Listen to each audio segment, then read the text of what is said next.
ओम गं गणपतये नमः। राधे राधे। आइए सुनते हैं चैत्र मास संकष्टी चतुर्थी व्रत कथा। एक समय कैलाश में माता पार्वती तथा श्री गणेश जी महाराज विराजमान थे। तब 12 माह की गणेश चतुर्थी का प्रसंग चल पड़ा। पार्वती जी ने पूछा कि हे पुत्र, चैत्र कृष्ण चतुर्थी को गणेश की पूजा कैसे करनी चाहिए? चैत्र मास के गणपति देवता का क्या नाम है? उनके पूजन आदि का क्या विधान है? सो आप मुझसे कहिए। गणेश जी ने कहा कि महादेवी, चैत्र कृष्ण चतुर्थी के दिन विकट नामक गणेश की पूजा करनी चाहिए। दिन भर व्रत रखकर रात्रि में षोडशोपचार से पूजन करना चाहिए। ब्राह्मण भोजन के अनंतर स्वयंव्रती को इस दिन पंचगव्य पान करके रहना चाहिए। यह व्रत संकट नाशक है। इसके स्मरण मात्र से ही मनुष्य को सिद्धि मिलती है। प्राचीन काल में सतयुग में मकरध्वज नामक एक राजा हुए। वे प्रजापालन के प्रेमी थे। उनके राज्य में कोई निर्धन नहीं था। चारों वर्ण अपने अपने धर्मों का पालन करते थे। प्रजा को चोर डाकू आदि का भय नहीं था।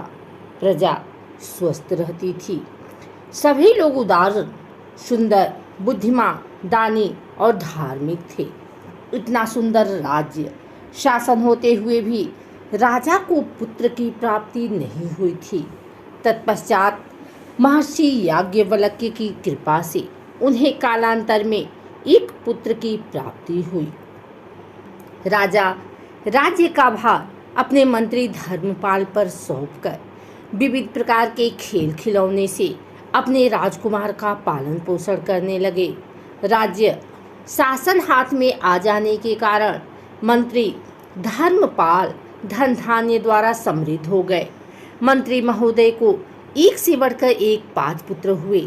मंत्री पुत्रों का धूमधाम के साथ विवाह हुआ और वे सब धन का उपभोग करने लगे। मंत्री के सबसे छोटे बेटे की बहू अत्यंत धर्मपरायणी थी। चैत्र कृष्ण चतुर्थी आने पर उसने भक्तिपूर्वक गणेश जी की पूजा की। उसका पूजन और व्रत देखकर उसकी सास कहने लगी, अरे क्या तंत्र मंत्र द्वारा मेरे पुत्र को वश में करने का उपाय कर रही है। बार बार सास के निषेध किए जाने पर भी जब बहू नहीं मानी तो सास ने कहा, अरे दुष्टा, तू मेरी बात नहीं मान रही है। मैं पीटकर तुझे ठीक कर दूंगी। मुझे यह सब तांत्रिक अभिचार पसंद नहीं है। इसके उत्तर में बहू ने कहा, हे सासू माँ, मैं संकटनाशक गणेश जी का व्रत कर रही हूँ। यह व्रत अत्यंत फलदायक होता है। अपनी बहू की बात सुनकर उसने अपने पुत्र से कहा, हे पुत्र, तुम्हारी बहू जादू टोने पर उतारू हो गई है। मेरे कई बार मना करने पर भी वह दुराग्रहवश नहीं मान रही है। इस दुष्टा को मार पीट के ठीक कर दो। मैं गणेश जी को नहीं जानती, ये कौन है और इनका व्रत कैसे होता है। हम लोग तो राजकुल के मनुष्य हैं, फिर हम लोगों की किस विपत्ति को ये नष्ट कर देंगे। माता की प्रेरणा से उसने बहू को मारा पीटा। इतनी पीड़ा सहकर भी उसने व्रत किया। पूजनोपरांत वह गणेश जी का स्मरण करती हुई उनसे प्रार्थना करने लगी कि हे गणेश जी, हे जगतपति, आप हमारे सास ससुर को किसी प्रकार का कष्ट दीजिए। हे गणेश्वर, जिससे उनके मन में आपके प्रति भक्ति भाव जागृत हो। गणेश जी ने सबके देखते ही देखते राजकुमार का अपहरण करके मंत्री धर्मपाल के महल में छिपा कर रख दिया। बाद में उसके वस्त्र आभूषण आदि उतार कर राजमहल में फेंक दिए और स्वयं अंतर ध्यान हो गए। इधर राजा ने अपने पुत्र को शीघ्रता से पुकारा, परंतु कोई प्रत्युत्तर न मिला। फिर उन्होंने मंत्री के महल में जाकर पूछा कि मेरा राजकुमार कहाँ चला गया।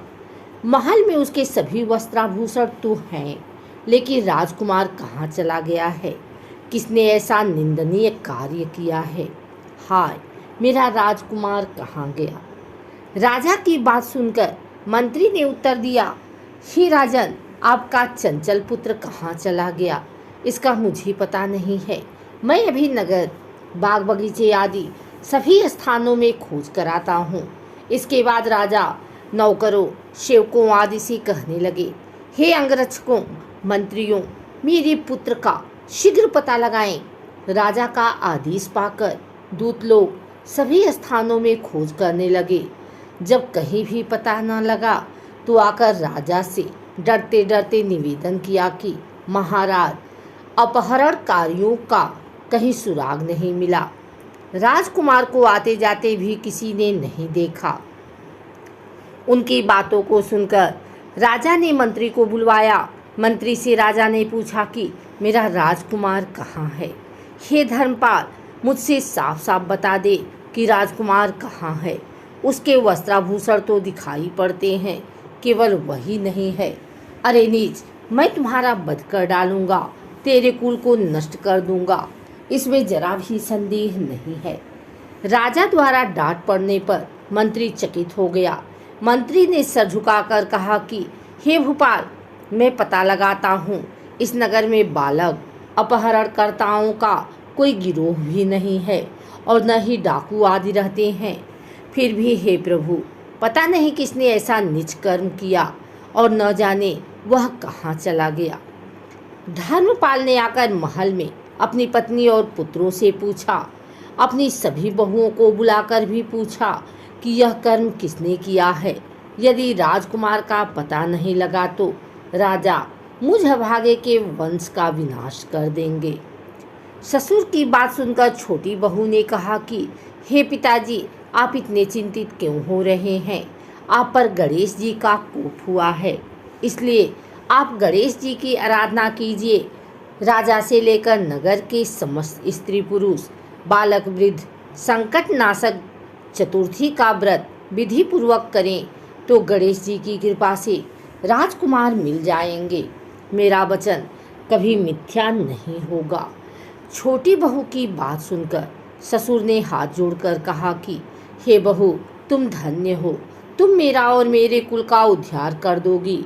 भगवान श्री गणेश जी की पूजा कैसे की जाती है, हे सुलक्षणी, तुम बताओ। मैं मंदबुद्धि होने के कारण व्रत के महात्म्य को नहीं जानता हूँ। हे कल्याणी, हम लोगों से जो भी अपराध हुआ हो उसे क्षमा कर दो और राजकुमार का पता लगा दो। तब सब लोगों ने कष्टनाशक गणेश चतुर्थी का व्रत आरंभ किया। राजा सहित समस्त प्रजाजनों ने गणेश जी को प्रसन्न करने हेतु व्रत किया। इससे गणेश जी प्रसन्न हो गए। सब लोगों के देखते ही देखते उन्होंने राजकुमार को प्रकट कर दिया। राजकुमार को देखकर सभी नगरवासी आश्चर्य में पड़ गए। सब लोग बहुत प्रसन्न हुए। राजा के हर्ष की तो सीमा ही नहीं रही। राजा कह उठे, गणेश जी धन्य हैं और साथ ही साथ मंत्री की कल्याणी बहू भी धन्य है, जिसकी कृपा से मेरा पुत्र यमराज के पास जाकर लौट आया। अतः सब लोग इस संतानदायक व्रत को निरंतर विधि पूर्वक करते रहें। श्री गणेश जी बोले, हे माता, इस लोक तथा सभी लोकों में इससे बढ़कर अन्य कोई व्रत नहीं है। इसी कथा को युधिष्ठिर ने श्री कृष्ण से सुना था और इसी चैत्र कृष्ण चौथ का व्रत करके अपने खोए राज्य को फिर से प्राप्त किया था।